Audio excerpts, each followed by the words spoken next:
we are, everyone. Another episode of Uninformed Movie Reviews. Thanks for joining us. This is David, and we got Frank here, and we got Danny. The whole team's here. David, I feel like for the energy you're bringing, you needed to be like in a nice like velvet robe, a little glass of cognac. Well, I just really wanted to invite everybody into what might be inviting. The classiest movies we've ever discussed. We have a new segment today, and it's actually we're calling it. Sorry, this is such a ridiculous name. Frank, you should say it. You came up with this name. This new segment will be called Dopplebängers and Dopplesтэnkers. That's great. That's just fantastic. Thank you. Frank, the way that David brought the segment in, I think was really good because, like you were saying, based off of him wearing a robe, I felt like he really wanted to make a deep impact in what he was trying to say. Right before he wanted to Armageddon on with you, you know? Wow. I was wondering if you were going to squeeze the second title in there, but you did. He did. Never fret. So just to clarify, every once in a while, there's that circumstance where like two movies come out at the same time almost, and they're almost the exact same movie. It's like, how did this happen? Did you guys talk about this? A great example would be like a Walking Dead and 28 Days Later. What are you talking about? Both guys are in comas? What's the deal? They both have the open deal shot with that? Of them in the robe walking out into the city. Desolate, like no one's there too, right? It's like abandoned at the beginning. But yeah, today we're going to be doing two fantastic movies. Armageddon and Deep Impact, which came out like 2 months apart from each other. That's right. Armageddon came out July 1st, 1998, and Deep Impact came out May 8th, 1998. So technically, Deep Impact made the first impact. Interesting. Well, let me see if I can. And perhaps the deepest. Let me see if I can make this really confusing and try and do a summary that's for both movies. That's not specific enough. You know what I mean? So a telescope observes a object in the night sky, and it's reported to NASA. And it turns out that it is a asteroid coming to destroy the planet. And in order to get rid of the asteroid, they send up a crew of astronauts, quote unquote, and the plan is to drill into it and blow it up with a bomb in order to stop a certain apocalypse. Yeah, well done. Well done. That's both movies. Both of these have to be the most American description of a movie that I can ever think of. Oh, yeah. And you know what? I'm glad you brought that up, too. I need to remember, like, patriotism comes up in this. There's some weird stuff going on. Yeah, because in both movies, it's America leading the charge, like, aided by the other nations. You know what I mean? But it is very much like an American effort to save the world. Just like a good old Roland Emmerich in Independence Day, where it's just like the U.S. president is out making speeches to the combined air force of the world or whatever. The combined air force of the world. Yeah, right? Because that's what happens at the end of Independence Day, isn't it? It's just like we get everyone together. It's just knowing that, like, now, if any of these movies were to take place now, it would be really a laughable concept to imagine that America would be leading the way against the asteroid. Yeah, I could see that. Like, I feel like we wouldn't be in the conversation. Let's start this off with a bang, fellas. How about this? On the count of three, I want you guys to say your subjective opinion of which of these two movies is better. How does that sound? Sounds good to me, Danny. So but do we go on one? Do we go on go? Is it like right after one? Like one beat after one? This is the classic rock, paper, scissors, 1, 2, 3, shoot situation. I knew you were going to ask that. I think you meant scissors, rock, paper. That's what that game's called. Oh, that's I don't terrible. like that. Don't repeat that to anyone. All right, here we go. This is the Uninformed Movie Review subjective quick draw opinion of Armageddon versus Deep Impact. TM. All licenses reserved. Here we go. 1, 2, 3. Deep Impact. Much better movie. Yeah, obviously a much better movie. I think there's an argument that maybe Armageddon is more entertaining. In the sense that you're going to be laughing the whole time through. I was going to say Armageddon's got better jokes for sure. I think. Oh, go ahead. No, go ahead. I was going to say Armageddon is definitely the definition of entertainment in 1998. Yes. It is a popcorn movie from the 90s. And really quick, before we go any further, there we go. I am ready, boys.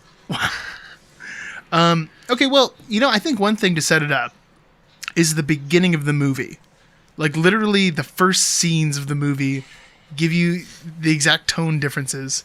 So, in Deep Impact, it's little tiny Elijah Wood. He's part of the high school astronomy club, nerd. And he's out with this girl that he's interested in. They're flirting and talking while looking up at the stars. And he finds some object in the night sky that they can't identify. So they take a picture of it. They send it to a local astronomer. And then he... Dr. Wolf. What a super cool name for a He scientist. drops pizza all over it and he puts it on a floppy disk.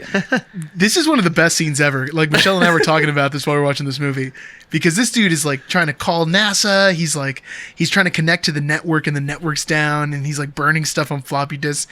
And I was like, well, nowadays you would just text him or something. Yeah. You just pull out your iPhone and be like, okay, attach and send. But boy, isn't that just a perfect example of just where the government's budgets is resourced. It's like, man, you guys couldn't get this guy an Ethernet line or something? Well, I mean, I guess they all were. There's no he Wi-Fi just can't connect to the email server and dies as a result of connectivity issues. Well, in a long way he does, right? Because then he's trying to, I guess, mail it, right? He was going to go physically take it, wasn't he? I think his plan was to get somewhere where he could overnight it. You know what I mean? Yeah. Okay. I was wondering what he was in such a rush for if he was already committed to mailing it. That part didn't make sense to me, but that makes more sense. You're going to put it in snail mail. Why are you even trying right now? Yeah. Dude, just drop it by the mailbox. But, and it's funny too, because not to get ahead, but in this movie, we learned that there's how long is it until the asteroid's going to hit? So in Deep Impact, it's 10 months, I believe, that they have enough notice. And in Armageddon, just by comparison, it's much shorter. In Armageddon, it's 18 days or something. Yeah, which is real stupid. It's this thing got really close that you guys could have figured this out. But you're telling me no observatory in the world saw that? Well, in Armageddon, it's by the time that these guys start their training, it's 18 days until launch day. I forget how long the span is where they discover it, but it can't be that long, because almost as soon as they find out about it, they go find Bruce Willis, fly him over there, and then he talks. No, because it's just they don't explain it, but they had time to build his drill. You know what I mean? Oh, it's that's not true. They did that overnight. You're right. They had time to R&D get the patent. There was R&D. There was stuff going on. Okay. Come on, David. Montage. Come on, moving. That's what they were montage. missing. If there was something they cut out, because there's almost nothing they didn't cut out on Armageddon. This movie's way too long. David and I were talking about it when we were starting up the Zoom chat. After Armageddon, I found myself just thinking of ways that I could make Armageddon shorter, and all the scenes that I would cut out. But I would stick that montage back in just to settle everything. Them just billing that drill. I have a good idea of the timeline now. Yeah. Well, in Deep Impact though, I just feel so bad for this guy, because he's rushing off to get this thing, and then he dies because this 18-wheeler driver's not paying attention. But it's dude, you had 10 months, compared to the timeline in Armageddon. If you had just, taken your time and driven down there, they would have learned a lot sooner, because it turns out, well, it's not just 10 months, because a whole year goes by. Yeah, maybe it is a year. It's a year and change, because... Oh, that's right, because they're holding it secret. Yeah, exactly. For a while. A baby is born in the mom of Lily Sobieski's pregnant, at the beginning. She doesn't even show at the beginning, and then you watch her go through a pregnancy and have a baby in the events of Deep Impact. Where did Lily Sobieski go? She quit acting. I read an article on her a while back. She just was jaded on the whole thing, and now she's just super down to earth. I think she's an artist. Tight. Frank's I just have this answer. Really? I you mean my friend Libby? But anyways, Deep Impact, it's a sort of a methodical entrance, where when you watch the beginning of Armageddon, it's there's just this weird schlubby astronomer looking at this big telescope, and then he starts screaming for his notebook, and that's literally the beginning. He's literally shouting, "Notebook, get my notebook! Notebook, notebook, notebook!" And his wife's what? And then that's the scene. He's what is this? Yeah, it definitely sets the tone for like the movie taking its time and being more serious scientifically, at least as much as you can be. Yeah, neither one of these are gonna be like, you know, great science films, but one of them is trying to approach the subject matter way more seriously than the other one is. Dude, 100%. Because in Armageddon, like that opening scene is really like one of 3 opening scenes. Because then you cut to the meteor shower in New York. You just like hit that really quick with like an Eddie Griffith cameo real fast. He dies, right? Man. Yeah, and then you get like the intro to the oil crew. You know what I mean? They do a whole nother like opening scene there. Like they do hard pan on. They get the whole story with some of like the heaviest exposition ever. Like Armageddon is so exposition heavy. They like painfully spell out everybody's relationships with each other. Like, yeah. Liv Tyler's like, well, Dad, what did you think? Mom left us alone on this rig, and you had to raise me all by yourself with all these roughnecks. Well, and now she's you're not calling blaming him me for Dad. loving one of them? It's like, oh, God. Before we go into the human component of both of these movies, which is probably, I mean, it's marginally better in one of these movies. I wanted to touch base about a little bit about the scientific part of it. Okay, so in Deep Impact, the asteroid is claimed to be the size of Everest. Okay, which is how high is Everest? You reckon a couple miles? Oof. Like 5 miles? 6 I'm miles? not going to maybe? guess that because I'm not going to embarrass myself really quick. Yeah, maybe I'm dumb. Let's just say, in comparison, in Armageddon, the asteroid is supposed to be the size of Texas. Yeah, and I think in Deep Impact they also make a comparison about it being the size of Long Island. Yeah. They say something about New York. It's 5.4 miles is how tall Mount Everest is. Wow, I was close. Yeah, that's close. I mean, yes, that's very tall for a mountain, but when you compare it to the size of Texas, I mean, yeah, 5 about miles is 1,000 really miles wide. Yeah. There's not a lot of things that are bigger than Texas, you know. And like, I just want to give Alaska. this quote that I found. Not a lot of It was things. about some of the scientific consulting that Michael Bay had done for the film, where Michael Bay did consult with NASA about some space facts. Was And he the quote- like, no, that sounds boring. I'm just going to blow up a bunch of stuff. You're not far off, and that's where it gets real bad. So, a NASA scientist said, "quote So all the spaceships are great. They filmed scenes inside of the Kennedy Space Center. Those are great." And he says, "quote But the actual scenario around the asteroid is pretty ludicrous. Quote Any astronomer would tell you, if you have an asteroid the size of Texas, it would have been visible probably years before." And this is in reference to Billy Bob's character telling the president about the asteroid the size of Texas in 18 days before it's supposed to happen. oh yeah, And there's another quote really quick where it says, "Also, the energy required to split a Texas-sized asteroid is 10 to the 10th power of megatons, roughly 1 million world nuclear arsenals. And an 800-foot drill hole, which everything in Armageddon is bigger, hardly seems like much compared to the vastness of Texas." yeah.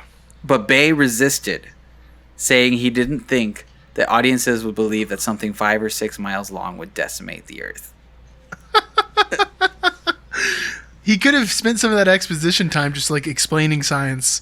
Well, you know, at the speed that it's going, it actually will destroy the whole planet. Right? Or just go to a lecture like most movies do. Just like have it be in a lecture, and like there's the exposition right there. Well, it starts off also. Armageddon starts off. The first scene is the Charlton Heston dialogue where he's talking about how the dinosaurs were killed.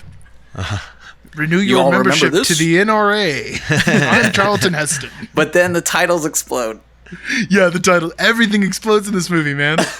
Like, to go back what Frank was talking about, man, that scene in New York where the cars are blowing up, it's just like so many things flying over, so many like circular cuts, like 360 pans on a character.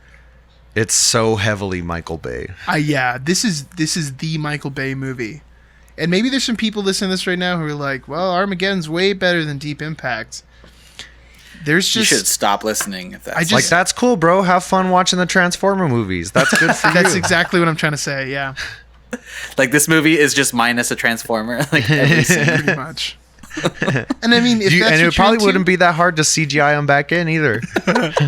Wow, if I had better editing skills, I'd be like inserting Optimus Prime into scenes of Armageddon. Just use your adequate editing skills and make a really bad edit. If any of you nice. listeners or subscribers happen to be just great and have a bunch of time with this whole pandemic thing, just please, like, insert us some an email. Bumblebee and Optimus Prime into these scenes and send it to us. We'll give you some credit. Something. Yeah, but yikes.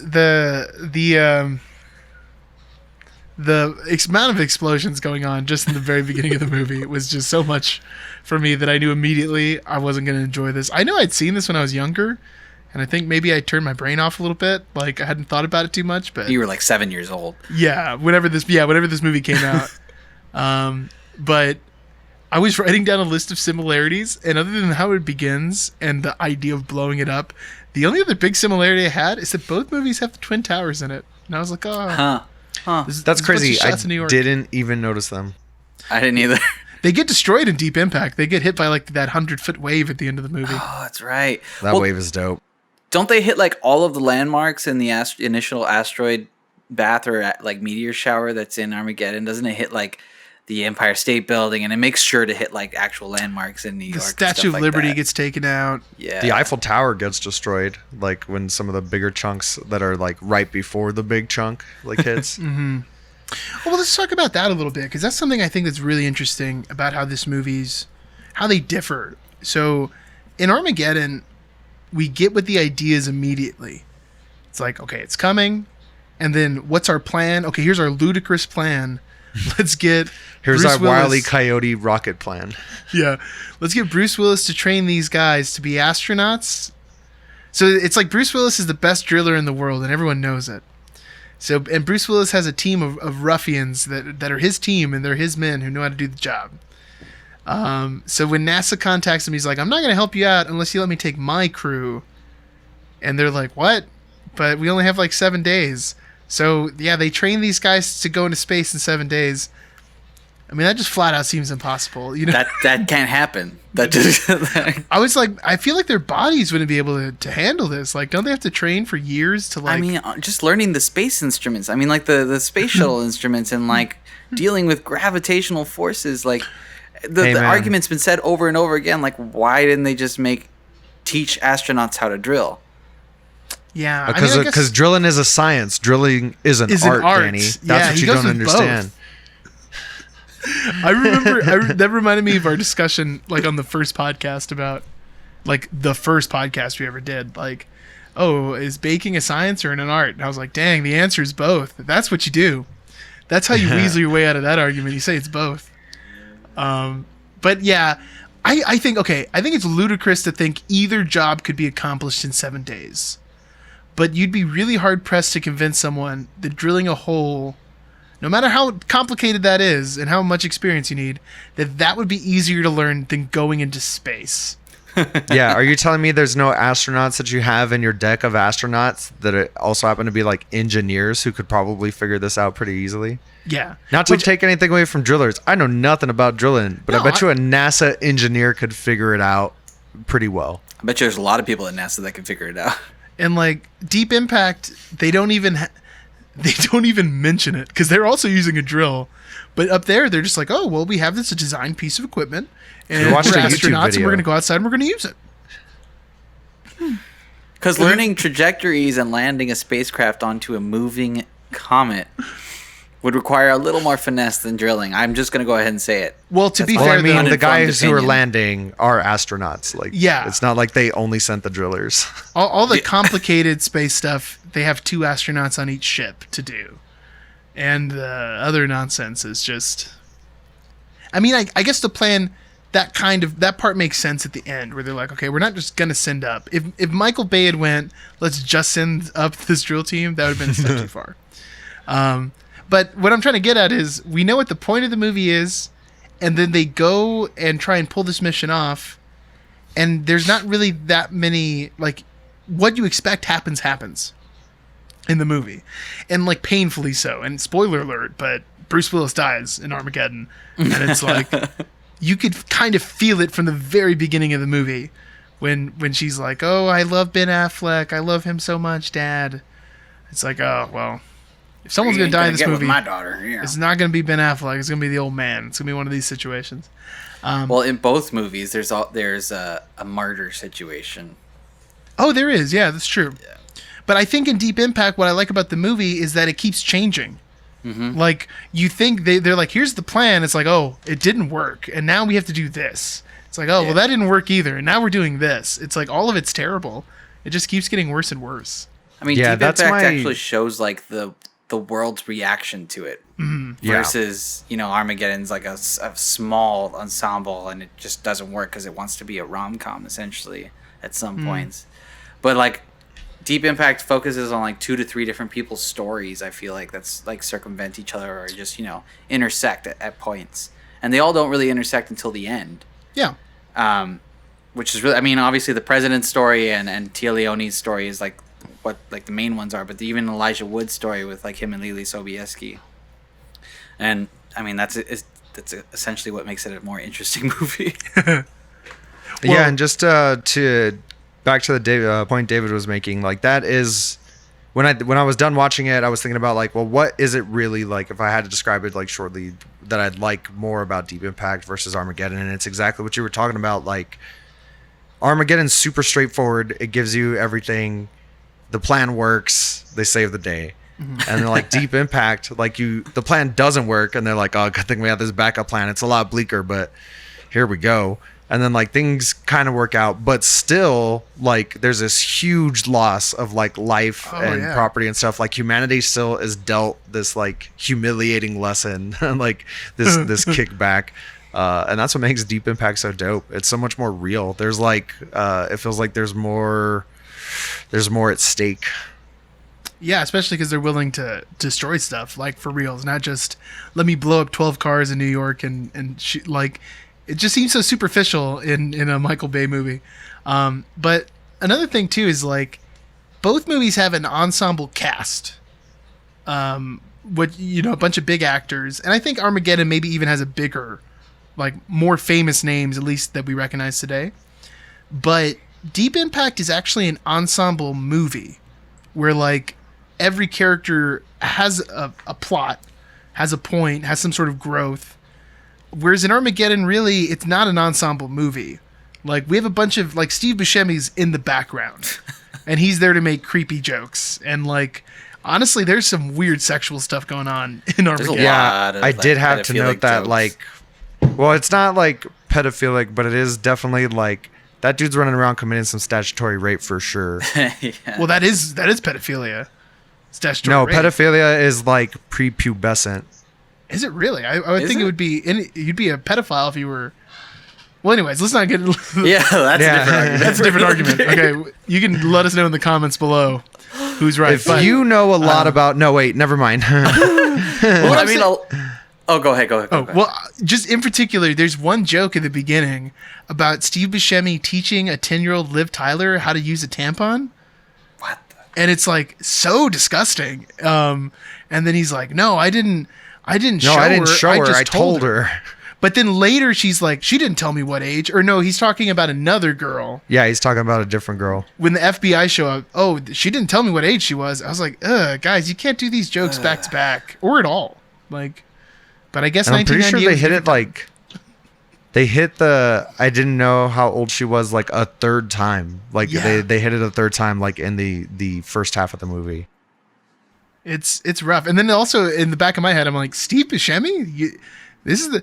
This is the guy you're using for this role? Like, Steve Buscemi? This guy's got crazy Con eyes. Air. He was super creepy in Con Air. I guess that's why he fit in there, I guess. But as the crazy person in the back half of the movie, he does a fantastic job. Like, once they actually get into space, and he's one of the best parts.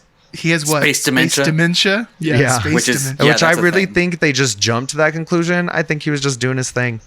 He had that huge loan to get back to. He wasn't trying to get back to Earth. That scene didn't make any sense to me at all. Like, what is the motivation of you shooting up this whole drill site right now? And he's like shooting things they have. Why do they have a machine gun? Why is there a gun? Yeah, why is it? For Ben Affleck to Swiss cheese the shuttle and jump out because they knew that was going to happen. They're like, just in case, machine guns. What if you get to the asteroid and it's full of aliens? What is Ben Affleck saying in that scene? He's like, "This is where I come from," and then he like shoots the side. I'm like, "Where do you come from? That is a chain gun on a car and you're shooting out the side of a wall." Like, Dude, there's a bunch of dialogue that makes no sense in Armageddon. There's the general, the guy who replaces Kevin Nealon and is like Kevin Nealon's wife, new husband in Weeds. I said that terribly. But it's that actor. He's saying something when he's talking about like them being a bunch of ruffians. I wrote it down because it was so stupid. He's like, robbery, assault, arrest, resisting arrest. Like, are you telling me on this guy's rap sheet it's got the actual crimes that they're arrested for, but also listed as arrest? Like, what are we doing? Who wrote this movie? I don't know. I mean, it's a lot of stuff might have slipped through the cracks on the production of Armageddon, but I mean, let's just say a little bit about this, maybe to give a little bit of context about money not necessarily being the best thing, because budgets are widely different on this movie, almost by half. Okay, Deep Impact had $80 million budget. Armageddon had $140 million budget. I think you can see it too. I mean, the special effects in Deep Impact, yeah, they're dated. I mean, it's 1998. They're not terrible. I was never like, oh, this is the worst thing. But in Armageddon, it does look a little bit better. But the weird thing is I don't prefer it. Like, it looks more polished in Armageddon, but they take like a more, it looks like a Halo cutscene or something, like the ships flying around in space and all the colors coming off the comet and everything. It just looks like a video game. Where Deep Impact, it doesn't look as good, especially that giant wave at the end of the movie. Oh, yeah, that one. But they're trying their best to ground it in some sort of realism. So it doesn't take me out of the experience as much. Whereas, like, in the other movie, it's like it turned to Phantom Menace for a little bit. Like, oh, here we go. Like, if anything, it looks a little bit better than Phantom Menace, to be honest. You're right, though. Deep Impact invested, I feel like, more in a great... I mean, they have a great cast in both movies, but just more of a better script, better acting, better attention to the acting, better attention to the human component and everything, which made it carry on beyond the effects. You know what I did want to bring up real quick too in Deep Impact, because we've been dogging on Armageddon a little bit. I mean, Deep Impact isn't a perfect movie by any means, and actually, it's pretty poorly received on like Rotten Tomatoes. It has a pretty low ranking. Yeah. I saw this. Lower than I thought. I think the movie lays on a little too much of the melodrama. And I think there's some stuff, especially like, we'll get into this later, but the parents in Deep Impact who are just like, my goodness, unbelievable. But anyways, the director of that movie's Mimi Leader. I don't know if you guys are familiar with that name. Mimi Leader. I saw it on the IMDb for Deep Impact earlier today. Well, she worked on The Leftovers. She was a producer and a director of The Leftovers with Armageddon's Liv Tyler, which is a weird coincidence. But I think when you look at those two side by side, it kind of makes sense. Like The Leftovers is a really intense drama. And I think they were trying to do some of that in Deep Impact. I think that's what I enjoy more about it. There's like more character drama. Although some of it is a little laughable. Like this picture that Frank's got behind him. For example. Got a little Lily. I keep saying Libby. It's Lily Sobieski. It's equally as silly. And Elijah Wood looking at the stars. So in this movie, Elijah Wood, basically like, they think it's going to be the end of the world. They've already tried the bomb. It didn't work. Everyone's sure they're going to die. So the government has made a Fallout style vaults where they're going to put scientists and artists and teachers. And then also, how much is it? 800,000 citizens. Isn't it? How many? Well, it's 1 million total, 800,000 citizens from the lottery. Yeah, 800,000 citizens from a lottery. But since Elijah Wood discovered it, they're going to let him go. So him, as a high school kid, decides to marry his girlfriend because then he can take her, and the deal is also her family. But then, oh no, when they come to pick them all up, the family's not on the list. Her family, anyways. Typical. And then she's like, no, I'm not going. I'm staying here with you guys. And it's just like, what parent is going to say yes to that? Yes, you stay here and die. Let's all die together. Let's all die together. And then when they get there, because they have to leave her behind, she doesn't come. When they get to the vault thing, little Frodo's like, I'm gonna journey back and get her. You know what I mean? And then his parents are like, all right, son, do what you got to do. I'm like, what? We'll be hanging out inside. What? And speaking of Frodo, where did Frodo get those rings, man? Where did this kid just bust out 2 wedding rings from? Like he just been saving all his like allowances and like mowing lawns all summer. He's like, oh, it's a good thing I was pinching those pennies. Now I can get hitched. Dang. Well, maybe he got some money from, I don't know, National The Geographic Discovery. or something. Yeah. Oh, that'd be nice. Some sweet interview cash. Yeah. Yeah, exactly. But I don't believe these parents in Deep Impact. It is so ridiculous. Those parts aren't believable, but then there's like there's just one thing when they're like announcing that this dude's dead, and they're like making the announcement at the first press conference. The phone's ringing at the house, and the mom's like, answer the phone, and Frodo's dad picks up the phone, hits the answer button, and then he hands it back to the mom. Like, that's really good. That really got me on my rewatch today when I was going through it. That is funny. That's some classic dad humor. Quite right there. believable. Oh, I do have something else that I really needed to point out here. Point it out, David. Guys, this is the first time we've had a Criterion Collection movie on the podcast. Is it Armageddon? It's Armageddon. Yikes. Armageddon's made by who? What's the studio behind Armageddon? Does someone have that? Studio Ghibli.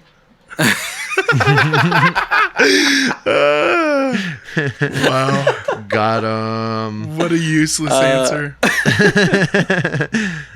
I don't really know. I can't remember. It's one of these huge companies. But anyways, they is. Isn't it they Universal? bought out thought it was gonna be Criterion faster. Collection. Oh. Whatever this company is. And Touchstone Pictures. Who does Touchstone? when Who's that that, Frank? happened, Touchstone Pictures? Who owns Touchstone. Touchstone? they bought out Criterion, and when they bought them out, they published a couple movies under Criterion, and this is on there, and another Michael Bay movie, The Rock, with Sean Connery. Oh, that's Yeah, a good The Rock movie. is pretty is good. on there as well. That is I haven't a good seen it. movie. Yeah, The Rock is dope. You should watch The Rock. I don't know, guys. After watching Armageddon, I don't know. I'll have to wait another 2 years, and then maybe my brain will be ready to get another stab at Michael Bay. I think it's a smarter movie than Armageddon for sure. I mean, that's But not also- saying much. You know I what know. mean? I know. It really isn't. It's watchable. It's definitely watchable. Yeah. Okay. Would recommend to a friend and not as a joke. There Okay, is I'll have to keep an eye out for it.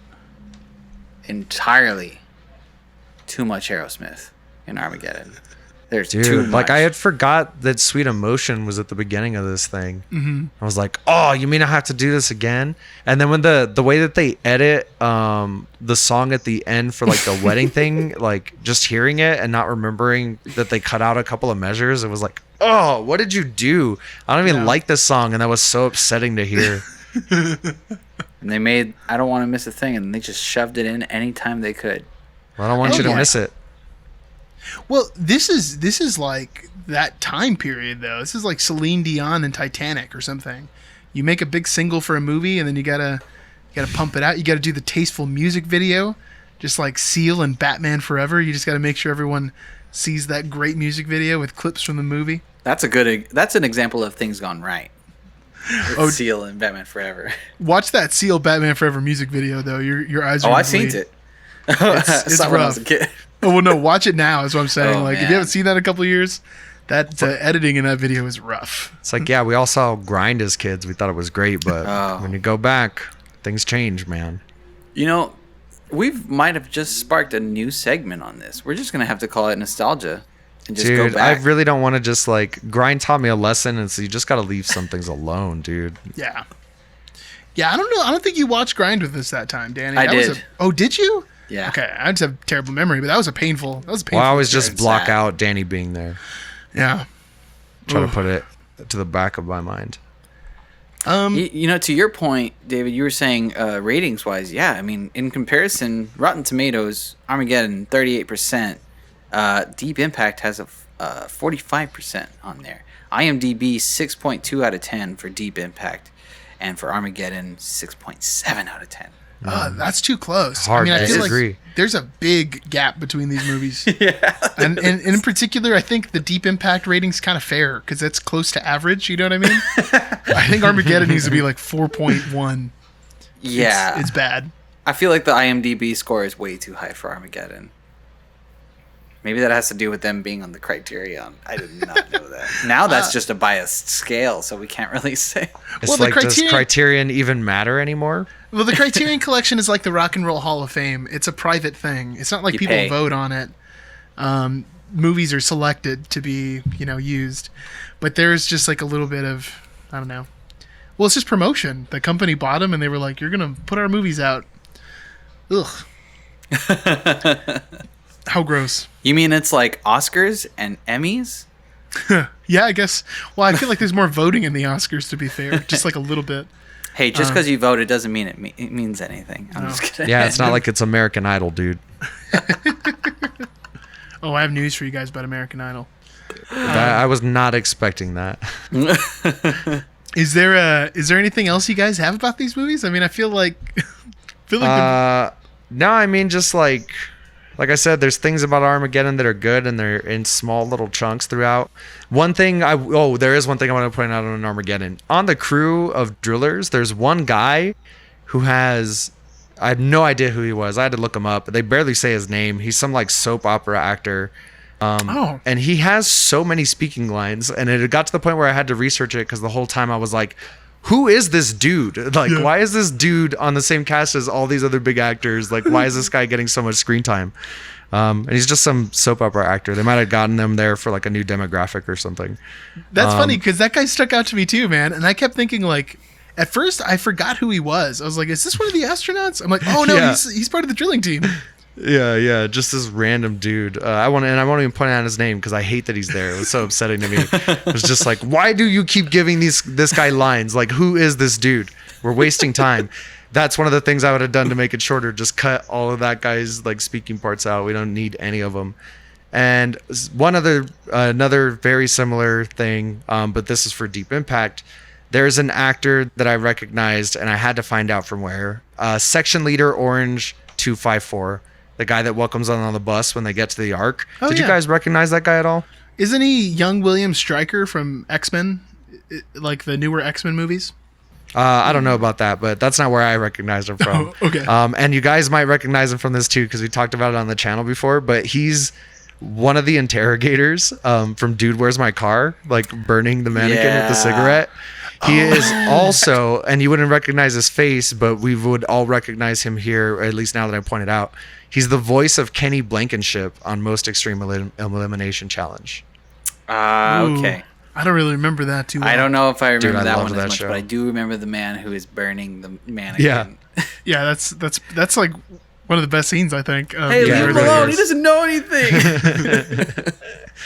That is an incredible scene. I do have to shout this out because I do every time something like this happens, but man, Armageddon has one of the most weirdest references ever, that they reference Pulp Fiction in a movie that has two cast members from Pulp Fiction. Weird. It just really trips me out because that guy's like, yeah, you ever seen Pulp Fiction? I'm like, dude, what do you got Bruce Willis right here. I'm so confused. It just blows my mind. And you know what? There was one thing I wish I would have taken a note, but there's something at the end of the beginning of Armageddon. They're calling someone Pink, and I was like, "Are they talking about Steve Buscemi? Like, what are we doing weird. right now?" From Mr. Pink. Yeah. That is weird. It's also weird too because isn't the Russian guy in Armageddon? I always forget that actor's name. The one they find up in that thing. Oh, Lev. French dude, isn't he? Yeah, Or, no, isn't he the one in Fargo who's Steve Buscemi's partner, the one who throws him in a wood chipper? He might be. Let's I see. think so, actually. I'm pretty sure it's the same guy. That just really cracked me up too, that both those guys would be returning on this movie. And I don't even think they had. Did they have time together? I think they had a little bit, but that just really cracked me up. There was some. Armageddon has such a good cast, and that's what's so disappointing about it. There's so many good actors in there. Like A-list actors. Yeah. Yeah. The whereas late great Michael Clark Duncan, and all they really do with that guy is like he's just like a joke machine. You know what I mean? He's got that. Yeah. One of the first time any of the NASA people meet the drillers, they're all like walking in, And Michael Clark Duncan's just like, "Hey Harry, what's up? We did NASA find oil on Uranus?" And they're all like, Yeah, and that's a good joke too. It is a solid joke. It reminds me of like Terry Crews or something, like from Brooklyn Nine-Nine. Like it's got like a similar kind of energy. I feel like Michael Clark Duncan wasn't always a comedic actor. Man, that guy was good though. Oh, he was so good. Dude, Owen Wilson. Stormare. Owen Wilson. First off, did he have a wow in this movie? I don't remember hearing it. I don't remember a wow. I don't remember that at all. But I feel remember it. that guy does nothing in this movie at all. Like, why did they even bring Owen Wilson in? And if My you're gonna favorite. Oh, sorry. Go ahead, David. Oh, sorry. If you have a ladies' man character, I feel like Owen Wilson's a better pick than Steve Buscemi. Like, just on a totally visual purpose. But maybe I'm crazy. Let's be fair. Like, I'll get back to the point I was gonna make. But Steve Buscemi's not playing ladies' man. He's playing creep. Like that's what he's playing. But the girls are into him, and that's what I think is weird about Michael Bay's. Some creeps are really good at it. I guess, but it feels to me like Michael Bay's not trying to make him the creep. Like, us as the audience now in 2020 are like, this guy's creepy. But in 1998, Michael Bay was like, this is like the player character. You know what I mean? He's the guy who's getting all the ladies. It's gross.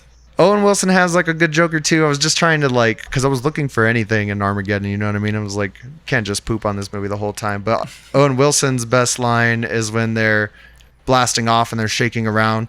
He's trying to calm down the guy next to him. He's like, "This is normal." And he's like, "How would you know that?" And they keep shaking. And then his very next line is, "This isn't normal." Yeah, it's a big stinker. It is a big old stinker, you know? Yeah. Sometimes But boy, stinkers did make that make money, a whole bunch of money. Exactly. man. It did. Which, back to the money thing, I was reading that Deep Impact made more percentage-wise, but that Armageddon took it away, like, total box office. Yeah, I mean, like, relatively, Deep Impact, I think, made a bigger impact. They had a higher margin. I mean, yeah, they really did. I mean, Armageddon was made on 140. It brought in 553.7. Let's say 554, just to round it out. And Deep Impact, made on only 80 million, brought 350 million in, almost 6 times. Almost 5 times. I mean, that's a good day for those guys. That's a solid day. I don't know if you guys caught this, but it was really kind of weird to see Morgan Freeman playing like as president, and he had the same like kind of pacing as Obama. Like, he had the same weird like little like pulsating where he'll like stop and then he'll continue a sentence. Yeah. And then to make a point, his rhythm he's going to bring it back home at the end. Like, it was an interesting rhythm.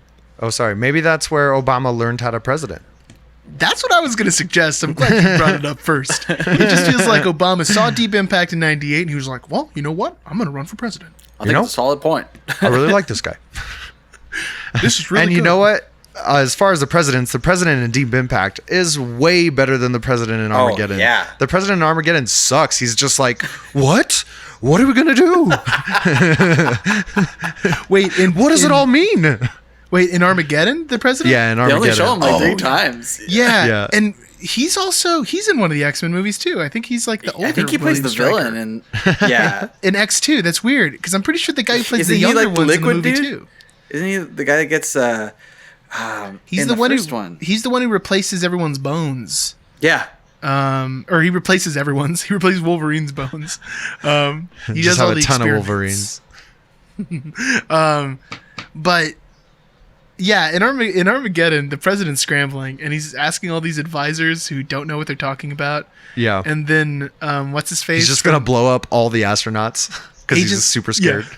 Agent Smith from The Matrix is there, and he's like, well, I know the president's advisor, and he got a C- in astrophysics in college. It's like, wow, man, this is rude. Or wait, it's not Agent Smith. It's the bad guy from The Patriot, isn't it? Who's the British? It is the bad guy from The Patriot. Yeah. In The Patriot, he's got the ponytail pulled back real hard. Yeah. I was trying to place him the whole time I was watching it. That's who he is. It cracked me up because I don't see that guy a lot, but he was like back to back, and he looks like the dude from The Matrix. But yeah, in Deep Impact, there's actually some cool moments of Morgan Freeman like talking to the American people, and like he's like a leader and everything. And I was like, wow, I forgot like presidents could be so presidential. This is so God, what was it like to have someone intelligent? I don't remember this. What a weird feeling. It seems like so long ago. But I do want to bring this up. This is like the last thing I had between these two. I thought it was really interesting how they portrayed the U.S. very differently. So in Armageddon, they have 18 days or whatever it is, 16 days, and they don't tell anybody. And then when they find out that asteroid's going to hit the South Pacific, they're like, well, we can't tell them. We're going to break news. So then this whole Asian village gets like destroyed. And it was like, man, you could have told them something and got them out of there or something like that. And then the news story breaks anyways because it hit the Earth. Like everyone knows now. People are going to notice. But in Deep Impact, and sure they had more time, but there's this line of dialogue where the president's like, well, the American people don't know yet, but I have talked to all of the world leaders and we're all on the same page. And I'm like, yeah, that's what should happen. You shouldn't just keep that information, you psychopath. But even he still acts honorably once everyone knows. He just comes out and tells everyone like what the plan is too. Like he even tells them like, hey, we're gonna do this vault thing. It's not like he's like doesn't tell them like, hey, we're not gonna do anything about it. We got this. We're gonna shoot this asteroid, and if it doesn't work out, this doesn't work out. Man, and you know what I really like in that speech too? Like when he's done telling everybody what it is, he like puts both hands down on the podium and leans forward and he's like, and there will be no looting. You will like behave or the consequences will be harsh and swift. Yeah. And he owns up like, to it. Doesn't he just say yourselves. like, I'm sorry I failed you? Yeah. Yeah. Yeah, it's super, it's very humble. It's a cool performance from Morgan Freeman. What I think's hilarious though is that like in the movie, obviously he's going to the underground shelter, the president of the United States. You know what I mean? So in the movie, he makes that last announcement, and there's this scene where Tia Leone, who I'm not crazy about her, she was a little forgettable in this movie, but she takes up a lot of time in the movie too. Tia Leone be like that sometimes. Yeah. There's a scene where everyone's leaving on helicopters, and you can see the whole, like all the press is leaving, and all like everyone's going because they think the asteroid's gonna blow up. But then Robert Duvall, who's like the old gruff astronaut who kills it. I mean, he always kills it. They're like, well, let's just drive into it and blow this thing up. And it ends up being, the last minute moment of the movie where everyone's safe. Yeah. But then, the other smaller one hits. There's still the tidal wave. People are still killed, like Frank was saying earlier. But then, like, after they find out that other one didn't, isn't going to destroy the planet, there was a scene where everyone's inside that underground vault and they're all like, oh, guys, we're good. So then, like, the news people and the president had to get back into helicopters, fly all the way back to, like, their little station, and then, like, give another report. Like, everyone's setting up real quick. Oh, shoot. Guys, we got to get out there. We can't let them know that we were already just, like, hiding underneath the ground. Like, I think that happened a little while afterwards, too. Like, this movie takes a lot of little giant time jumps because the White House is all destroyed, but it already had, like, scaffolding. You know what I mean? They were already starting, like, repairs. But I see what you mean. Like, immediately, they probably did that one remote, though. You know what I mean? Maybe. You do a remote one for that one. Like, let's just set up here. Do we got internet down here? No, but we can put it on floppy disks and send it all over. I have about 72 floppy disks. We can get it done. We got 3 minutes of video on that. Oh, man, not even. Who knows? Oh, jeez. That's, yeah. I mean, I don't think either movie's like essential by any means, but I guess if you were really in the mood to see the planet get hit by a giant meteor or asteroid or whatever, sorry, astrological friends, then I would watch Deep Impact for sure. Especially now. I think in 98, maybe more people were like, Armageddon, yeah, I love Armageddon. But today, it's like, ugh, it's gross. It's too long. It's not even like a casual watch. You can't just put it on. That's what I was expecting. In my mind, I was like, I'm pretty sure I can watch this pretty passively. And I was like, all right, this turned into a little bit of a chore here. 2.5 hours. Like when the shuttle takes off, there's still like 45 minutes of that movie left. Yeah. Like the whole space mission is a huge chunk of movie. And Deep Impact's just a sadder movie. It's just a more interesting watch. You know what I mean? Yeah, it is. Oh, sorry. I keep remembering things that I want to touch on in these movies. But speaking of it being sad, so like the end of Deep Impact, the astronauts know they're going to die. So they have the families of the astronauts come in and they get to like exchange last words over the thing. In what is a pretty sad scene, and I think it's a great scene. It's like really effective too. I was like, oh man, this is this is getting emotional. Like this guy who's like he was blinded by the rays of the sun, which was a He was great. blinded by the light. It was a cool way to see like actual space, like how things his would shade work in didn't space. go down. Yeah. Like his newborn baby is there, but he can't see his baby because he's blind now from the sun. It's like, well, that's intense. But then in Armageddon, and I don't remember what this actor's name is. He's one of the lesser guys. If you've ever seen the Punisher movie, the one with John Travolta, he's like the number 2. But anyways, this guy is like, he goes to visit his wife and his kid who he's never met. And then... Oh, he's one of the coaches from Remember the Titans. Oh, there we go. There we go. That's That's way more. That's a reference everyone else will know. He's like... the mom's like, go inside, honey. This man's a salesman. Let me talk to him. And he's like, you don't have to let him know it was me, but can you just give my boy this spaceship? And then the next day, it's like them when they're taking off. She's like, that man's not a salesman. He's your daddy. And I was just like, oh, this is awful. This is like melodrama schlock. This is so Well, terrible. she's probably well aware he's going to get some benefits. To which point, them demanding to never have to pay taxes again is the smartest thing that crew did. And it also seems like super fair, right? Like, it seems like not a terrible request. And all their other requests are stupid. One of them's like, oh, I need to get 37 parking tickets written off. And one of them's bring back 8-track. Yeah, I want a week at Caesar's Palace in Vegas. It's like, why don't you guys just ask for like $1 million a piece? You can pay for yourself to do that. I mean, never pay taxes again is dope. Yeah, and those are the kind of guys who probably weren't going to pay taxes anyways. So things really worked out for them. They don't have to worry about any government trouble. Well, so boys, I guess we agree. Deep Impact, better movie for sure. Decidedly. And while we end this segment too, let us know if there's any other doppelbangers or stankers that you'd like us to talk about. Because in this case, Armageddon is a doppelstanker for sure, man. That's a smelly It loses the bout for sure. But it's time to kick it on over to Character Limit Extended. Hey, stretch it.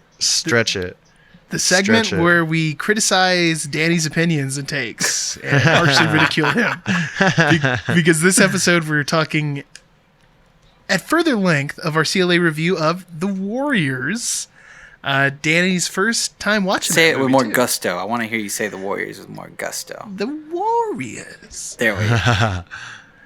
I mean, Frank and I love this movie. I mean, and I'm speaking for both of us because I know this is just fact. Absolutely, David. And have loved this movie since what, like 14 years old, maybe 13 years old. Easily deep, intense love. It was like 8th grade year of that I saw this movie, and I remember I watched The Warriors because we had this history teacher who was a cool guy. Like, he was always talking about his band and everything. He's like, yeah, I'm in a band, guys, blah, blah, blah. He was like a really weird history teacher. You would think that's cool, David. But there was one thing. Was it Lost Prophets? But we were talking about, you know what it was? It was that 300 had come out. And that was a big deal. Like, people were really talking about that, like, as a pop culture phenomenon or whatever. And in class, someone had asked him a question about 300. I guess, like, let's learn about Spartans or whatever, which obviously we're not going to learn in, like, Texas history class. But he's like, you know what? 300 reminds me of this little movie I saw back in the 80s, The Warriors. You guys ever heard about that? And then I remember, like, I asked my dad about it. I was like, have you seen The Warriors? And he's like, yeah, it's a cool movie. But I was like, this is such a weird movie recommendation for my 8th grade history teacher to be giving me to watch The Warriors. But that's how I found out about that movie. Because it's, like, not historical at all. It's not historical at all, but it is kind of similar to 300 in a way. It's like an outnumbered group having to fight off Against huge the amounts odds. of people. Yeah. Yeah. They're framed. Yeah, they're framed. Like, I don't want to say that it's a terrible movie. It's a decent movie. I understand why people like it. I think I understand why you guys like it. Partly because nostalgia is a hell of a drug. But then, B, also, I understand. It's stylish. It's got a cool, like, flam about it. It's you know, it's flamboyant. It's weird. It's off the wall. It's kind of like there's not a movie like it, and I understand that. It's just like, having watched it now, this was my first impression of it. I've always seen it in pop culture. I've seen it in the video games and all these references and stuff. And I'll be like, okay, I actually thought it was going to be cooler than what I actually ended up watching. And I think that the part of it that could have endowed the experience, and maybe it's just the version I didn't watch or something, and I've heard you guys talk about different versions of it, but was that it needed more context for my taking. Like, I think it could have really done well if I knew more about the characters, if I knew more about the Warriors, if I knew more about their motives, if I knew what the setting was. Is it dystopian America? Is it 1984 New York when, like, crime was riddled all over, like when New York was riddled with crime? What do the rogues stand to gain from making chaos amongst all the gangs? Do they have a vendetta with the Warriors? Why do they have a vendetta with the Warriors? Well, he explains it to you at the end of the movie. He just likes doing things like that. Just sometimes. I know, for chaos. He's just yeah. I mean, and I understand that, but it's also like, what does it gain? Like, I don't get it. But then also there's like unanswered questions in the movies too. Like, who is Luther talking to when he's reporting on the Warriors' like status, like halfway through, when they've made it, like, I don't know, halfway through the Bronx or something like that? He calls someone at a payphone and they don't even say who he's talking to. And then I always assumed that was another rogue. That Luther wasn't the leader of the rogues, that he was like reporting in. But I could see what you're saying. I mean, I don't know, Danny. I guess we got to pick movies for you to review that are a little more simple. You know what I mean? Like, not so much ambiguity, stuff that's just really, really spelt out really nicely. Which is why we decided to do Armageddon for you. I like movies that suggest, you know, they don't have to spell out everything for you and all that. But this movie is just, what I saw subjectively on screen wasn't enough for me to overlook, like, hey, what about all the context and the things that should make sense in this movie? But like, I want to read you guys a quote from the author of the Warriors book, Sol Urich, about the adaptation. He said, "I looked for my novel on the screen. I found the skeleton of it intact. Its revolutionary content was missing. In the movie, the Warriors were racially mixed, almost an impossibility. My Warriors had been all black. The hero of the movie was white. I can just chalk that up to Hollywood. But I thought on the whole, the movie was trashy, although beautifully filmed. And I hope it kind of resonates with what I'm saying. The skeleton's there. Oh, I was going to say... No, go ahead. The content's there, and I can see why, but it's just not... It's not fully there what I think a wider spectrum of the story would have been to make it a better experience for me. I don't know. Trashy and beautifully filmed is like one of the aspects that I love about the Warriors. Like, it's got a grime to it, but it's also sharp. It's also like perfectly done. Like every little bit about it, from like the character design to the set design of the streets. Like, the orphans are like disgusting to look at, especially the like head orphan. He's like, it looks like he's carrying some kind of disease, man. Like, I don't know. I just get, there's so many strong feels that you get through the movie. Why does that lady from life. The Orphans? I think she's just that kind of girl. Just she's just drifting around, you know, that thing, yeah, looking for something. Well, she doesn't want to be latched onto some loser gang anymore. I think it's clear that she wants something different. I think it's interesting because I did read some stuff about the book's differences, and that the book is really more to portray gangs being bad. Whereas I think in the movie, gangs are portrayed in a more positive light. Even though Swan does express that he wants to get away from the Warriors, it's not a movie that casts them in a negative light, I don't think. Except for Ajax. Except for Ajax, which is another thing, too. I remember when we were talking about this, when you were like, I didn't like the Warriors, and we were just so disappointed. That Ajax... It'll forever stain your memory. That Ajax is a disgusting character, but that doesn't... That's the point. You know what I mean? Yeah. Like he talks... He says words that you couldn't get away with in 2020, but also like in the scene where he gets arrested and everything... I think that's the point of the movie, trying to show us that he's like broken the code. Yeah. So like the people in the movie that have broken the code of the gang member, and in a way they're kind of more like old school mafia kind of guys where it's like there are rules. You know what I mean? Yeah, loyalty among thieves. Yeah, exactly. Yeah. Ajax breaks that, and he suffers the consequences, and so does Luther from the Rogues. Yeah. That guy. Well, I think the cast has a lot of charisma around each other. Like they all work really well on screen for sure, and I think that's what makes it happen. I mean, even that YouTube video of the reunion that you sent us for the riding the train back to Coney Island again was so endearing. Like just seeing those guys walking together again. They're just looking like they were ready to bop, but like they did not have it in them anymore. They're too old. I thought that was a cool video, but it made me look something up, and I got a little sad about it. That the kid who plays Rembrandt, the really scrawny one, that guy died like 4 years after filming this movie. Oh, wow. From How'd he cancer. die? Ooh. Yeah. I was like, ugh, he's like 28 or something like that. Oh. That'll happen. Rough. He's the scrawny looking one, though. I always thought in that movie, how is Rembrandt in a gang? This guy couldn't beat up anybody. He's really good at painting. He's really good at painting. Yeah, He's the one with the poofy hair. Yeah, the little afro. And the little like he looks like a dog that just got home from the groomers. He's got Yeah, the I little was just neckerchief wondering, on. that actually was my thoughts exactly. It's just like, man, they are really just like pulling this guy along with them because he could not pull his weight with this gang.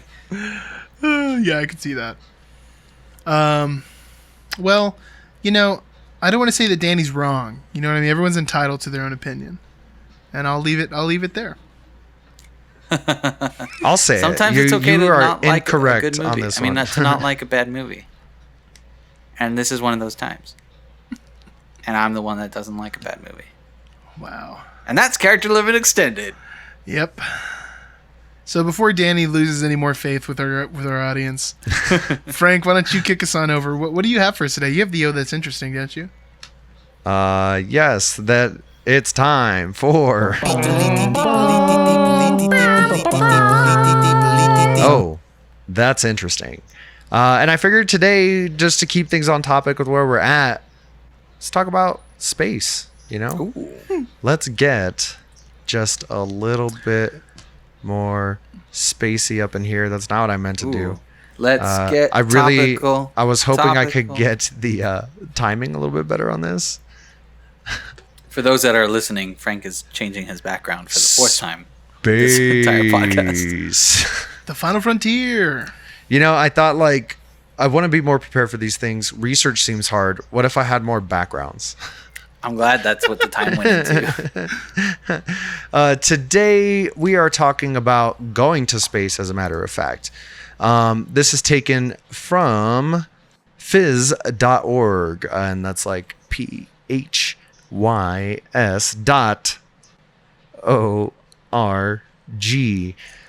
Richard Branson, Spacebound, in early 2021 under the umbrella of Virgin Galactic, which is a fun name for your company.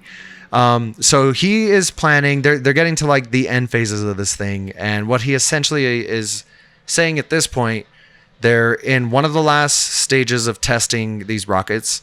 And after that, he's just going to shoot himself into space really quick so that he can be the first one, which seems like a very Richard Branson move. And I just thought that was delightful. Seats are going to be $250,000 a pop.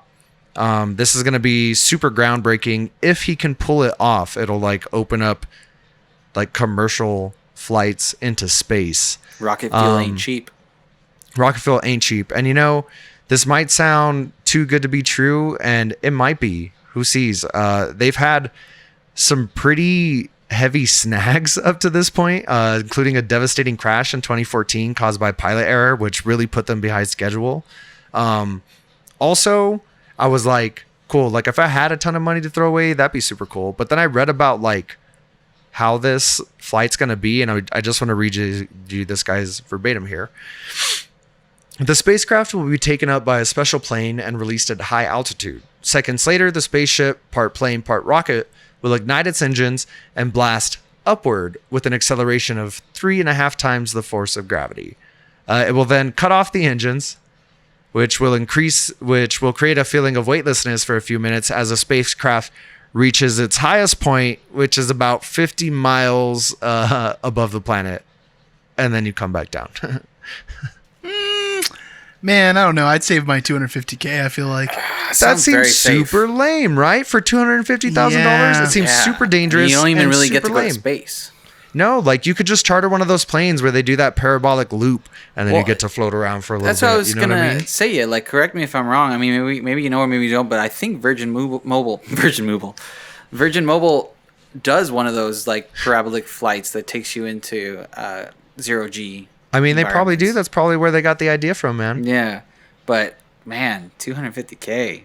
$250K. To be fair, there are people that buy terrible things with $250K. There'll be an audience for this. I mean, Yeah. if you're like a multimillionaire, sure.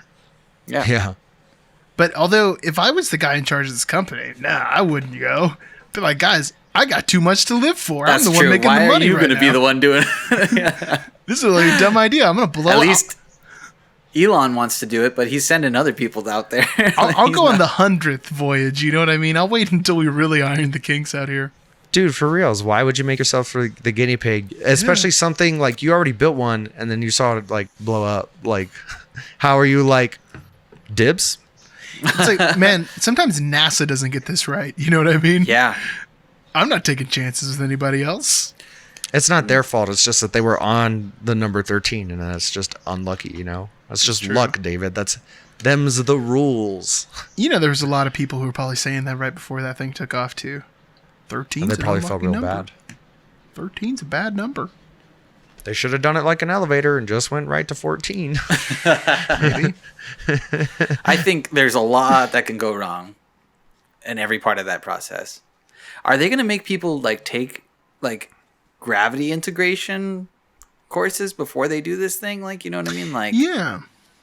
like having to Who deal knows? with 3 times gravities, you know, I mean, I'm sure you got to be young, you got to be fit to even try and do They it. probably just pay for them to. They tell them to go to Epcot and get on that simulator that they have. Yeah. Oh, you know what? I Which actually heard is about this. pretty They're going to dope. have a like a wooden cutout, and as long as you're tall enough to be higher than the wooden cutout, you'll be fine.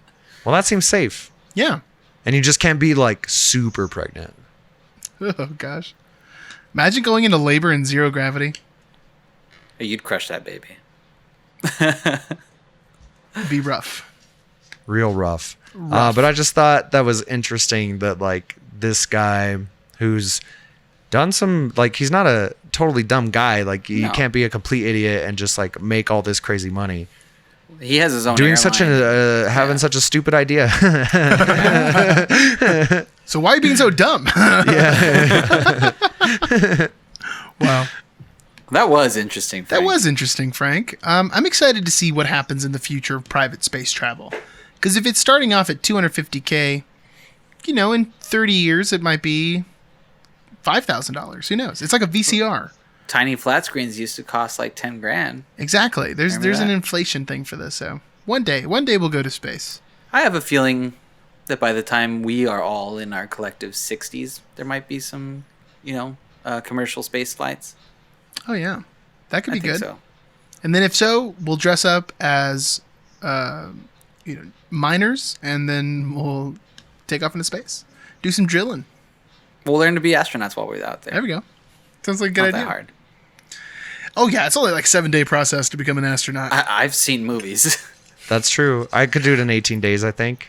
You know, and just to circle all the way back, I've heard that at NASA, I don't know if they still do this, but they would show Armageddon to people who just started working there, and it was like a game to see how many inaccuracies you could point out in the movie for like new hires. And apparently the record is like somewhere in like the 200s, like 200 scientific inaccuracies in Armageddon. It's You know like what we got to do? it's like a long CinemaSins video. We have got to get Mary to watch Armageddon, Well, who was a NASA employee. I wanted to ask her and see Ooh. if that had ever happened, if she ever had to do that when she went to work there at NASA. Got to get her to watch that movie. She's probably like, "What is that movie? I've never heard of it." Well, it's got that song, I Don't Want to Miss a Thing. What's that? It's by Aerosmith. She'll Who's be that? like, sorry, I was TikToking. What did you say? All right. Well, it's time, everyone, for the end of the show. It's Peeps Lay Predicts, where we have two people, real or fictional, in a debate, and we're the ones debating. And today we have Thomas Hanks versus Thomas Jefferson. Good old Tommy boys. The Battle of the Toms. And what is their predicament, you say? What could it be? What could this predicament entail? David, you never let us pick them anymore. Well, it's because we're not in the same room. Rude. I mean, honestly, Frank, you could just take one jar. I think we said this before, like 6 episodes ago. All right, everyone. Who would stay awake just to hear you breathing? Oh my God, that is the greatest predict. I mean, arguably Thomas Hanks would, because he's just such a sweetheart. You know, I maybe I'm just saying this because I don't know a lot about Thomas Jefferson's personality, but I feel the same. I feel like Tom Hanks, he would. Hey, one of those people owned slaves. That was for reals, and that was my first instinct too. And Thomas Jefferson was like a notorious playboy. Like, I think he's the kind of guy to like get it done and get out. You know what I mean? He's not staying around to cuddle. Yeah, Not a mushy guy. Whereas if you've seen Turner and Hooch, obviously Tom Hanks has room for love. So Yeah. And Tom Hanks will play like a jerk sometimes, but it's really fun because he's like so sweet. It's fun to see that sweet man like be a jerk. It's He's hilarious. a jerk in That Thing You Do, right? But he's also That got a Thing You soft Do. side. I was gonna say usually when he's a jerk too, he's not full jerk. No. Like I don't think Tom Hanks has ever played the villain. Like A League of Their Own, he's like unmanageable, but he comes back around. Yeah, exactly. All right, this is Tom Hanks for sure. This is Tom Hanks. Get out of here, Tom Jefferson. Winner, winner, chicken dinner. So round 2 to decide who gets the privilege of going against our reigning champ. Oh, I pulled one from the wrong jar. That's why we got to separate these jars. I was like Keep Zach him when you should be Baggins. predicting. Okay. Zach Predicament number Baggins 2. is a predicament, though. Let's be real. Okay, and somewhat related to the last one. Who could perform a better cover of "I Don't Want to Miss a Thing"?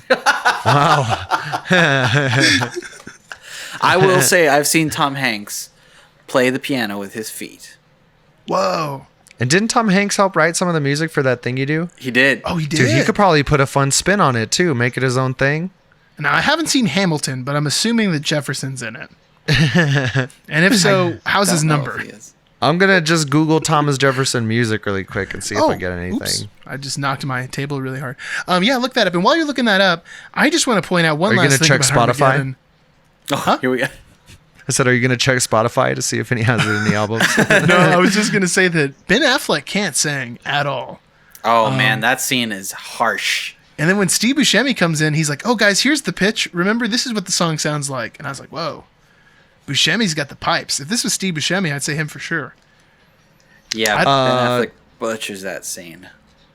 Thomas Jefferson, while he was an avid fan of music, was not a musician. His wife was a pianist, but he had no musical capabilities, which I think puts him at a pretty steep disadvantage. Also, being from the 1700s, it might be very difficult for him to even comprehend what's going on with Aerosmith and their Just being like super dead.